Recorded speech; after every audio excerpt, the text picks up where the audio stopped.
শুভ সকাল আমার প্রিয় পরিবার, তোমরা সকলে কেমন আছো? আশা করছি যে যেখান থেকে আমার ব্লগটা দেখছো সকলে ভালো আছো।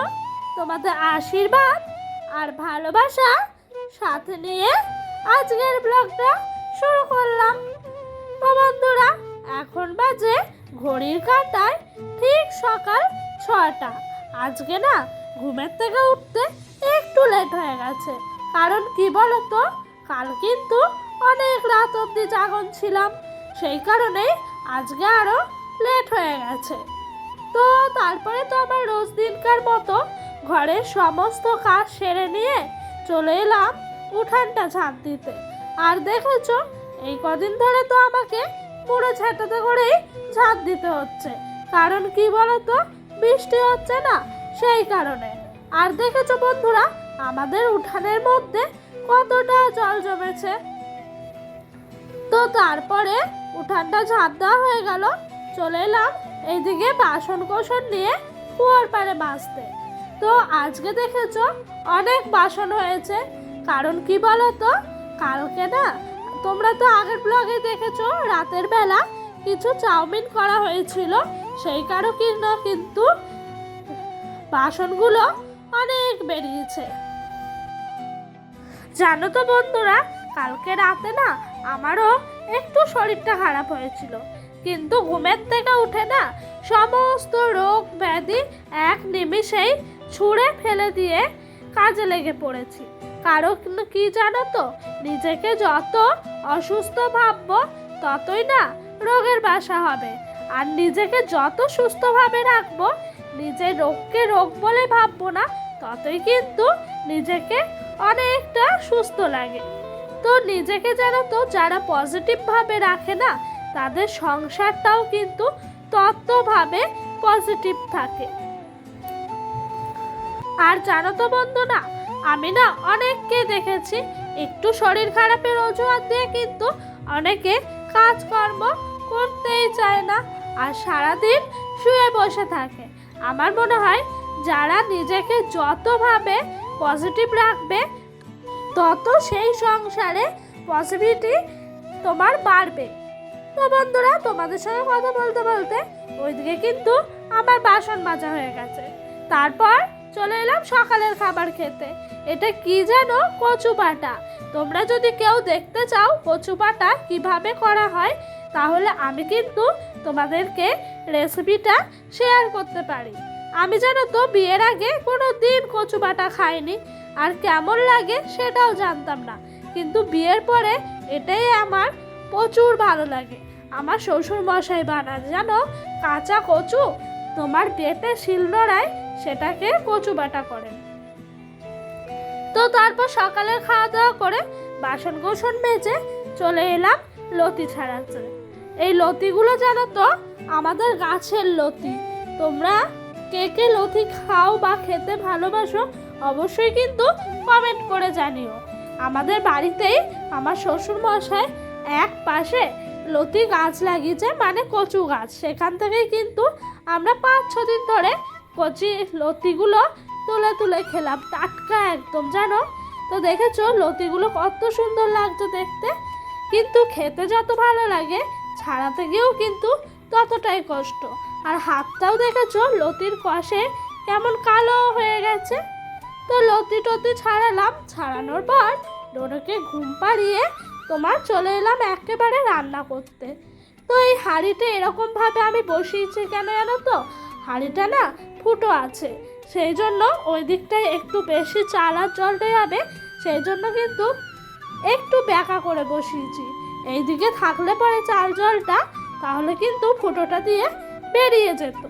আর জানো তো, এই বৃষ্টির জন্যই কাঠে আর রান্না করা হচ্ছে না, কিন্তু আমাদের বাড়িতে সববারই কাঠের রান্না খেতে, অ্যাকচুয়ালি কাঠের উনুনের রান্না খেতে সবার খুব ভালো লাগে, সেই জন্য কিন্তু আমরা যতটা পারি ততটাই চেষ্টা করি কাঠের উনানে রান্না করতে। কি আর করব, ওয়েদারের জন্য তো আর হয়ে ওঠে না। তো তারপরে দেখেছো কেমন কালো মেঘ করে বৃষ্টি হচ্ছে। এইরকম সময় না এই বৃষ্টিটা দেখতে আমার কিন্তু বড্ড ভালো লাগে। আমাদের বাড়ির পাশেই তো ধান ক্ষেত, তো এই সবুজ ধান খেতে যখন বৃষ্টির জল পড়ে দেখে যেন মনে হয় মনটা একেবারে মুগ্ধ হয়ে গেল। তো বন্ধুরা, তারপরে ডোডো উঠে পড়েছে। ডোডোকে না ও দাদুর কাছে রেখে আমি স্নানটা সেরে চলে এলাম ঠাকুর ঘরে ঠাকুরকে পুজো দিতে। তো বন্ধুরা, তোমরা যারা যারা আমার ভিডিওটা এখনো অবধি দেখছো, স্কিপ না করে তোমাদেরকে অসংখ্য ধন্যবাদ। আর আমার ভিডিওটা তোমাদের যদি ভালো লেগে থাকে তাহলে অবশ্যই একটা লাইক আর একটা কমেন্ট করো। আর যদি আমার ভিডিওটা তোমাদের আরও ভালো লেগে থাকে তাহলে চ্যানেলটা কিন্তু অবশ্যই সাবস্ক্রাইব করে পাশে থাকা বেল বাটনটা প্রেস করে দিও। কেন বলো তো, আমার নিত্যদিনের ভিডিওগুলো তোমাদের কাছে সবার আগে পৌঁছে যাবে, সেই কারণে। তো পুজো দেওয়া হয়ে গেল। তারপরে দেখেছো আজকে একটু শ্যাম্পু করেছি। আর চুলটা না আমার শ্যাম্পু করার পর কত ভালো লাগে জানো? তোমাদের কার কার এরকম ভালো লাগে গো? শ্যাম্পু করার পর নিজের চুলটা এক এক সময় মনে হয় নিজের চুলের প্রেমে নিজেই পড়ে যায়। তো দিন দিন জানো তো এই বর্ষার কারণে, ওয়েদারের কারণে চুলগুলো উঠে যাচ্ছে। কিচ্ছু করার নাই, নিজেদেরকে তো ওয়েদারের সঙ্গে তাল মিলিয়ে চলতেই হবে। তো তারপরে এইদিকে আমার শাশুড়ি মা রান্না বসিয়ে দিই। তো বন্ধুরা, জানো তো আমার না অনেক দিনের একটা ইচ্ছে ছিল, একটা মা লক্ষ্মীর ভার রাখবো আর সেখানে কিছু কিছু করে পয়সা জমাবো। আর বছরের শেষে কিন্তু সেই পয়সাগুলোকে দিয়ে কোনো কাজে লাগাবো। সেই ইচ্ছাটা জানো তো আমার বরমশাই পূরণ করে দিয়েছে। আজকে না একটা আমাকে ভার কিনে এনে দিয়েছে। তো প্রথম ভারে কিন্তু কয়েনই ফেললাম আর একটা নোট ফেলে উদ্বোধন করলাম। তো আমাদের মতো মধ্যবিত্ত পরিবারে তো এই ছোট ছোট ইচ্ছাগুলোই জীবনে মনে হয় অনেক বড় বড় ইচ্ছা পূরণ হওয়া। আমি জানো তো বেশি কিছু চাই না।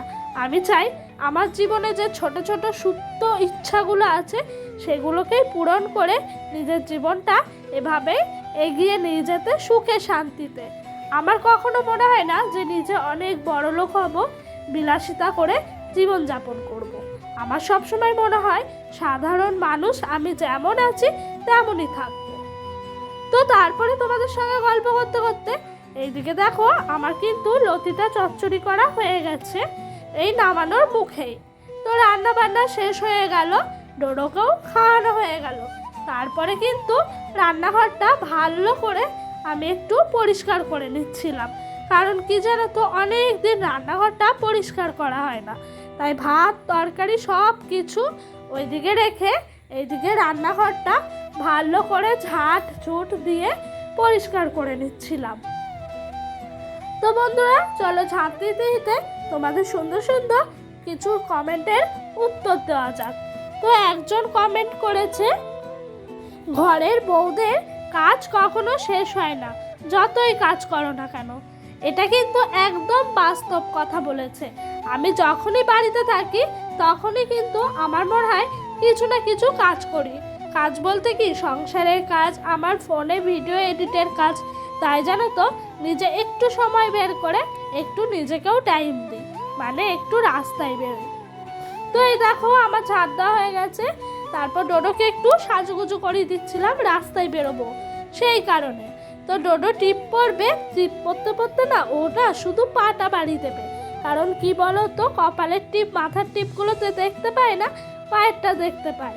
আর বলে মাম্মাম টিপ টিপ, মানে পায়েও টিপ পরিয়ে দিতে। তো ওকে টিপ পরিয়ে সাজুগুজু করেই বেরোবো। তো বন্ধুরা তারপরে কমেন্ট করেছে একজন, মাছের ঝোলটা দেখে জিভে জল আসছে, খুব সুন্দর হয়েছে ব্লগটা, এগিয়ে যাও। তো থ্যাংক ইউ গো। আর মাছের ঝোলটা সত্যিই খুব ভালো হয়েছে। আমার ননদরা বা ননদের যা সবাই এসেছিল, সবাই কিন্তু অনেক নাম করেছে আমার মাছের ঝালটা। তো বন্ধুরা বাই।